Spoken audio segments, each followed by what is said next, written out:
వి gold trusted gold buyers తాకట్టులో ఉన్న బంగారాన్ని విడిపించి ఈ రోజు ఉన్న మార్కెట్ ధరకే కొనబడును.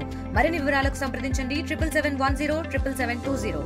ఈ రోజు మనం చూసినట్లయితే గత 13వ తేదీ మేము జగనన్న గారి ఆదేశాల మేరకు రాష్ట్ర వ్యాప్తంగా మహిళలు ఈ నకిలీ మద్యమం గురించి ధర్నాలు ర్యాలీలు చేయడం జరిగింది.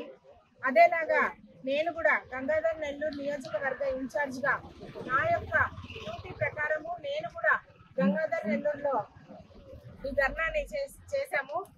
ఆ మరుసటి దినము అంటే 14th రోజు ఇక్కడ లోకల్ ఎమ్మెల్యే అయిన థామస్ గారు ఒక మీటింగ్ కండక్ట్ చేసి నా గురించి చాలా అనుచిత వాక్యాలు మాట్లాడినారు. మేము ఒకటే చెప్తున్నాం థామస్ గారు ప్రజలు ఇలా కల్తీ మద్యం తాగి చనిపోవడము, కల్తీ మద్యం ఏర్లై పారుతుందని ఎవిడెన్స్ తో సహా ఇచ్చినాం. మేము దానిపైన దృష్టి పెట్టండి. ఒక దళిత మహిళ అయిన నన్ను నా గురించి ఒక పబ్లిక్ మీటింగ్ లో నా కట్టుబొట్టు గురించి మాట్లాడినారు మీరు. దీన్ని మేము తీవ్రంగా ఖండిస్తున్నాను. అదే విధంగా మేము ఈరోజు సిఐ గారికి ఎవిడెన్స్ తో సహా ఇవ్వడం జరిగింది.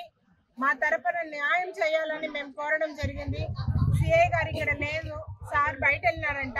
మధ్యాహ్నం వరకు మేము చూసి ఎవిడెన్సెస్ అంతా కలెక్ట్ చేసి మీకు న్యాయం చేస్తామని మాకు మాట ఇచ్చారు. మేము కూడా ఒక రోజు వెయిట్ చేస్తాను. దాని తర్వాత మేము కూడా హైకమాండ్ వరకు నేను దీన్ని తీసుకెళ్తాను. నేషనల్ ఉమెన్ కమిషన్ కి నేను కంప్లైంట్ ఫైల్ చేస్తున్నాను. అదేవిధంగా ఎస్సీ ఉమెన్ కూడా నేను కంప్లైంట్ ఫైల్ చేస్తున్నాను. నాకు జరిగిన అన్యాయము, నన్ను మాట్లాడిన విధంగా ఇంకా ఎప్పుడు ఎక్కడ ఏ మహిళ గురించి మాట్లాడకుండా ఉండేటట్టుగా మేమందరూ మహిళా లోకం దీన్ని తీవ్రంగా ఖండిస్తూ అలా మాట్లాడిన వాళ్ళపైన తక్షణమే చర్యలు తీసుకోవాలని మా తరపున మేము కోరుకుంటున్నాం. తెలుగులో న్యూస్ కి ఫాస్టెస్ట్ యాప్ ఇప్పుడు టోటల్లీ న్యూ అవతార్లో జస్ట్ 5 seconds లో కంప్లీట్ న్యూస్.